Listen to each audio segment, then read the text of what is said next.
오늘은 예수 믿는 가정은 무엇이 다른가, 또 예수 믿는 사람은 무엇이 다른가라는 주제로 함께 나누려고 합니다. 믿는 가정은 무엇이 다를까요? 문 앞에 교회가 붙어 있어서 다를까요? 아니면 주일날 가족들이 교회에 가서 다를까요? 세상에서 하나님이 세우신 두 개의 기관이 있습니다. 조직. 그게 두 개의 기관이 교회와 가정입니다. 다른 모든 공동체나 조직은 인간이 필요에 의해서 만들어졌습니다. 그런데 가정은 하나님의 창조 사역 속에 만들어졌습니다. 또 교회는 예수님의 구원 사역 가운데에 이루어진 열매입니다. 이런 점에서 믿는 가정은 무엇이 달라야 하는가? 먼저 우리가 읽은 본문에 아내들아 남편에게 복종하라, 그리고 남편들아 아내를 사랑하며 괴롭게 하지 말라라고 했는데요. 이 두 가지 표현을 아우르는 전제가 있습니다. 그게 뭡니까? 이는 주 안에서 마땅하니라. 바로 우리는 주님 안에 있다는 사실입니다. 주님 안에. 예전에 집집마다 많이 걸려있던 액자가 있었죠. 제가 어릴 때도 그 액자가 저희 집에 있었는데요. 그리스도는 이 집의 주인이시오라는 문구의 액자입니다. 식사 때마다 보이지 않는 손님이시오, 모든 대화에 말없이 듣는 이시라. 믿는 가정은 부부나 자녀와 같은 이런 가족 구성원들만 있는 것이 아니라 주님께서 이 가정의 주인이시라는 의식이 깔려 있습니다. 그래서 아내가 남편에게 복종한다거나 남편이 아내를 사랑하는 것이 단순히 이것이 인간적인 관계에서 하는 것이 아니라 주님 안에서 복종과 사랑이 이루어지는 겁니다. 주님 안에서. 어느 날 노벨 평화상을 수상한 테레사 수녀에게 신문 기자가 물었답니다. 수녀님, 어떻게 하면 세계 평화가 오겠습니까? 우리가 뭘 해야 되겠습니까? 그러니까 이분의 대답은 간단했습니다. 가정으로 가서 가족을 사랑하십시오. 가족을 사랑하십시오. 우리에게 중요한 것은 거창하게 세계 평화를 위해서 염려하기 전에 내가 살고 있는 가장 기본적인 단위, 가정, 교회, 또 나와 함께하고 있는 이런 사람들을 생각을 하는 겁니다. 사도 바울이 디도에게 이런 말을 합니다. 그들의 입을 막을 것이라. 이런 자들이 더러운 이득을 취하려고 마땅하지 아니하는 것을 가르쳐 가정들을 온통 무너뜨리는도다 그랬습니다. 교회 안에 들어온 거짓 교사들이 더러운 이득, 자기 영향력을 키우기 위해서, 또 물질적인 이득을 취하기 위해서 가정을 무너뜨릴지언정 마땅하지 않은 이런 가르침들을 서슴없이 하고 있었다는 겁니다. 사탄이요, 하나님께서 세운 가정, 그리고 하나님께서 이루신 믿음의 공동체를 늘 흔들고 무너뜨리려고 합니다. 그래서 오늘 말씀에 주님 안에서 우리가 기억해야 할 것이 무엇인지 돌아보려고 합니다. 18절에 아내들아 주 안에서 남편에게 복종하라 그랬습니다. 남편에게 복종하라. 세상에서 복종은 어떻게 이루어집니까? 어떻게 복종이 이루어집니까? 때로는 억압 때문이기도 하고, 때로는 뭔가 갈등을 피하려고 부딪히기가 싫어서 그렇게 이 가족 안에서, 가정 안에서 복종을 강요받기도 합니다. 그런데 주님 안에서 복종은 이런 억압이나 강요 때문이 아니지요. 또 남편이 복종할 만한 또 완벽한 이런 뭔가 기준들이 다 되어 있어서 그런 것도 아닙니다. 하나님의 질서를 존중하기 때문에 자발적으로 순종하는 겁니다. 우리가 이렇게 성경에서 복종하라, 가족에게 또 복종하라 하는 것은 신앙의 전제가 깔려 있는 거죠. 그래서 저는 이 복종을요, 신뢰라는 말로 바꿀 수 있다고 생각합니다. 복종은 신뢰. 신뢰가 되어야 복종이 되고 따르게 되는 것 아니겠습니까? 신뢰하지 않으면 순종이 문제가 아니라, 신뢰하지 않으면요, 우선 대화부터가 어려워집니다. 말이 통하지를 않아요. 예를 들면 어떤 집사님이 이제 어떤 집사님한테 오랜만에 만나서 집사님, 오늘 제가 커피 한 잔 대접할게요. 누군가 그랬다고 하자고요. 그러면 오랜만에 뵈서 반가운데 이렇게 커피까지 사주시다니 너무 좋아요. 이렇게 또 하지 않겠습니까? 그런데 또 어떤 경우에는 아니 왜 저한테 커피를 사세요? 또 뭔가 부탁을 하려고 뭐 이렇게 그렇게 또 나오지 않겠습니까? 이 말을 하는 사람의 의중은 정확히 알 수는 없지만 이게 받아들이는 읽는 사람의 생각은 다를 수가 있죠. 말을 건네는 사람의 의도대로 파악하지 못하고 자신의 해석 방식대로 결정 내고 그렇게 판단해 버리는 거죠. 서로의 관계에 있어서 신뢰가 없으면 없을수록 신뢰의 차이, 신뢰가 없으면 없을수록 이런 대화에서 왜곡이 많이 일어난다고 합니다. 타인의 의중을 제대로 이해하지 못하는 것을 가리켜서 뭐라고 합니까? 공감력이 떨어진다라고 하잖아요. 그러니까 관계는 더 힘들어지고 쉽게 피곤함을 느끼게 되는 겁니다. 그래서 생각합니다. 이 사람하고는 대화가 참 힘들구나. 안 되는구나. 이것이 이제 부부 관계에서 혹은 가족 관계에서 일어나면 어떻게 되겠습니까? 김창욱 교수님이 이런 이야기를 합니다. 요즘에 국제 결혼 다문화 가정 참 많은데 차라리 다문화 가정이라면 이런 노력을 한답니다.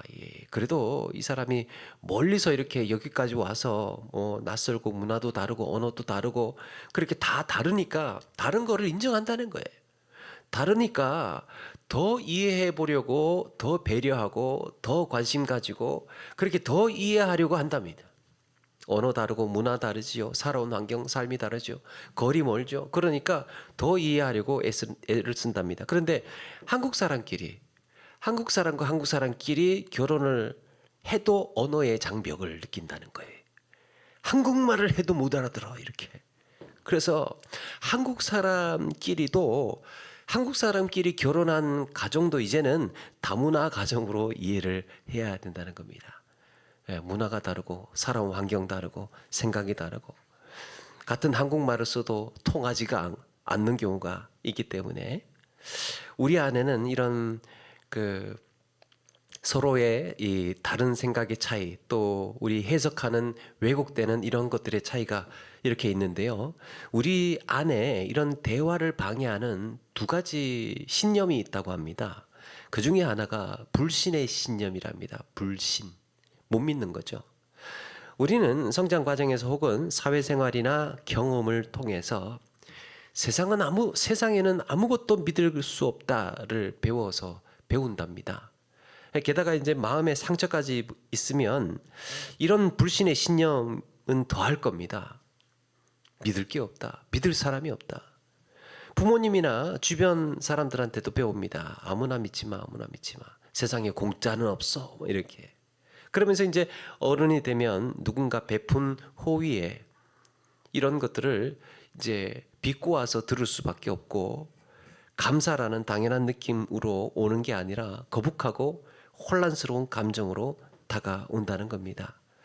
또 어떤 사람은 이해받거나 용서받지 못하고 살았습니다. 그래서 가혹한 처벌에 늘 노출이 되거나 삶의 환경이 고생스러웠습니다. 그러면 이게 이제 자기 신념에도 영향을 미친다는 거예요. 어떤 신념이냐? 잘못하면 용서할 수 없다는 신념이 생깁니다. 그렇게 되면 이제 상대방의 말이나 행동에 있는 그대로 받아들이기가 쉽지 않다는 거죠. 어떻게 하면 좋을까? 그러면 어떻게 하라는 얘기인가? 방법은 간단한데 사실은 좀 쉽지가 않습니다. 그래서 단단히 마음 먹고 자기 결단이 필요합니다. 그게 이제 신뢰 훈련입니다. 신뢰 훈련. 믿어보는 겁니다. 믿는 훈련을 해보는 거예요. 한번 믿어보는 거예요. 사실 상대방의 말을 신뢰할 수 없다는 증거를 찾기는 생각보다 쉽지가 않습니다. 그리고 누군가의 말을 꼬아서 듣게 되면 사실은 가장 괴로워하는 사람이 본인이죠. 본인이 제일 힘듭니다. 괴로워요. 자기가 꼬아서 내가 듣고 이해를 했기 때문에 가장 힘듭니다. 그래서 신뢰 훈련을 하기 위해서는 상대방의 말을 선의의 뜻으로 받아들여 보라는 겁니다. 선의의 좋은 뜻으로. 좋은 뜻일 거야. 좀 긍정적으로. 그래서 누군가 이제 이거 좀 드셔보세요. 그러면 되게 맛있어요. 그러면 이제 그 말을 한번 믿어봐라. 만약에 못 믿겠으면 나 스스로 나하고의 관계 속에서라도 한번 믿는 연습을 해보라, 이런 이야기들을 합니다. 또 누군가 뭔가 얘기를 해주면 그걸 좋은 뜻으로 이해하면 될 텐데 부정적으로 받아들이는 경우가 많죠. 그래서 대화에 어려움이 있습니다. 신뢰하지 않는 것, 그리고 부정적으로 받아들이는 것. 이런 점에서 주 안에서의 관계에서 주님께서 우리의 주인 되신다는 믿음이 있다면 신뢰의 훈련이 우리가 더욱 수월하지 않겠습니까? 믿는 사람이 믿는 훈련을 하는 거예요. 우리가 주님을 믿지 않습니까? 그럼 내 가까이에 내 사랑하는 사람, 내 주변에 있는 사람, 우리 가정에 있는 가족들, 또 우리 교회에 있는 성도들, 그렇게 신뢰하는 훈련을 해보는 겁니다. 좋은 뜻으로 한 얘기일 거야. 나를 위해서 한 말일 거야. 그렇게 나 스스로에게 훈련해 나가는 겁니다. 타인을 신뢰하는 가운데에 그의 말을 있는 그대로 듣는 연습. 한 말 그냥 그대로만 들으면 돼요. 한 말 그대로만. 거기에 뭔가 나의 해석과 나의 왜곡된 시선과 나의 선입견과 이런 것들을 아니고 그냥 들리는 그대로, 내용 그대로 받아들이는 겁니다. 그리스도인에게 하는 이런 것이 누군가의 말을 제대로 있는 그대로 듣는 것, 그게 순종의 시작이지 않겠습니까? 듣는 것. 그리스도를 경외함으로 피차 복종하라 라고 했습니다. 서로가 서로에게 이렇게 피차 복종하는 것. 왜 그랬습니까? 그리스도를 경외하기 때문에. 아내가 남편의 말을 긍정적으로 선의의 뜻을 갖고 들어주는 것도 복종입니다. 반대로 남편이 아내의 말을 신뢰하고 귀 기울이는 것도 일종의 복종이라고 할 수 있습니다. 서로 그렇게. 그러므로 주님께서 세우신 교회, 주님께서 창조하신 이 가정 안에서 신뢰를 통한 우리 복된 대화들이 많이 오가야 할 줄로 믿습니다. 대화가 되는 거예요. 그래야 대화가. 그리고 19절에는 남편들아 아내를 사랑하며 괴롭게 하지 말라라고 그랬습니다. 어느 날 한 강사가 강연을 갔다가 이제 청중들에게 물었습니다. 컵을 들고 가던 사람이 이제 컵을 들고 가고 있었는데 누군가가 부딪히면 어떻게 될까요? 그랬습니다. 그러니까 사람들이 물이 쏟아지겠죠. 강사가 다시 묻습니다. 왜 물이 쏟아질까요? 왜 물이 쏟아질까요? 부딪혔기 때문에. 그렇게 대답을 합니다. 부딪혔기 때문에. 그때 강사가 아닙니다. 컵 안에 물이 들어있기 때문입니다. 했답니다. 컵 안에 커피가 있으면 커피가 나오고 차가 있으면 차가 나올 겁니다. 마찬가지로 우리 가정에서 갈등이 생길 때, 관계에서 문제가 생길 때요, 그 문제는 일어난 그 사건의 문제가 아니고 우리 안에 뭐가 있느냐 하는 거예요. 내 안에 뭐가 있느냐. 누가 한마디를 했을 때 분노가 나오면 그 안에 분노가 있는 것이고, 상처가 나오면 내 안에 상처가 있는 것이랍니다. 그래서 예수 믿는 가정은 문제를 타인에게서 찾기보다는 하나님 앞에서 자신을 먼저 돌아보아야 된다는 거죠. 세상에서 사랑은 서로가 중심입니다. 각자가 내가 기준이 되어서 사랑의 주체가 되는 거죠. 또 자기 감정이 중요합니다. 내 안에 있는 것으로 내가 가지고 있는 감정을 표현하고 말을 합니다. 그런데 믿음의 관계 아닙니까? 주님 안에서 믿음의 관계, 믿음의 가정은 주님의 사랑이 중심입니다. 우리 주님의 사랑이. 그래서 믿음의 가정에서의 사랑은 예수님이라는 모델이 있습니다. 예수님을 따르고 예수님을 닮는 거죠. 에베소서 5장에도 남편들아 아내 사랑하기를 그리스도께서 교회를 사랑하시고 그 교회를 위하여 자신을 주심같이 하라 그랬습니다. 주님께서 교회를, 또 우리를 어떻게 사랑하셨다는 겁니까? 주님께서 보여주신 사랑은 교회를 위해서 자신을 주셨대요. 희생적이고 헌신적이고 섬김의 사랑이죠. 그것을 가정에서, 교회에서, 또 내 주변의 관계 속에서 연습하는 겁니다. 무엇보다 관계에 있어서 첫 번째 태도가요, 관계에 있어서 첫 번째 태도가 있는 그대로 받아들이는 것이라고 할 수 있습니다. 우리 주님은 내가 부유하건 가난하건 또 건강하건 병이 들었건 죄가 많든지 적든지 있는 그대로를 받아들이시고 품으셨죠. 우리가 타인에 대해서 이해하지 못하는 것이 있다면 사실 그거 어떻게 이해하겠습니까? 저거 다 깨어나도 이해하지 못하는 건 이해하지 못하는 거예요. 있는 그대로 인정하고 존중하는 방법밖에 없습니다. 우리는 가끔 상대방을 내가 원하는 대로 내 취향대로 강요하지는 않았나 돌아봅니다. 그래서 상대방을 내가 구속하고 내 통제하에 두려고 하는 거죠. 친할수록 가까울수록 자기가 중심이 되어서. 그런데 주님은 있는 그대로를 인정하시고 품으십니다. 주님께 가까이 나아갈수록 주님께서는 우리를 숨막히게 우리를 통제하려고 하시지 않습니다. 우리가 주님 앞에 가까이 가면 갈수록 우리는 나라는 존재는 더욱더 빛나고 나는 더욱더 나다워지는 거죠. 그렇게 주님을 닮은 사랑으로 변해가는 우리 모두가 되기를 바랍니다. 시인 박재영님이 그 아내라는 시를 썼는데요. 이게 신지 수필인지 모를 정도로 그냥 작은 그 수필같이 써놨습니다. 부부가 있었어. 아내가 사고로 눈이 멀었는데 남편이 그러더래. 언제까지 당신을 돌봐줄 수 없으니까 이제 당신 혼자 사는 법을 배우라고. 아내는 섭섭했지만 혼자 시장도 가고 버스도 타고 제법 불편함 없이 지낼 수 있게 되었대. 그런데 1년이 지난 어느 날 버스에서 마침 청취자 사연을 읽어주는 라디오 방송이 나온 거야. 남편의 지극한 사랑에 관한 이야기였는데 그걸 듣다가 아내가 혼잣말로 그랬대. 저 여자 참 부럽다. 부럽다. 그 말을 들은 버스기사가 그러는 거야. 아줌마도 참 뭐가 부러워요. 아줌마 남편이 더 대단하지.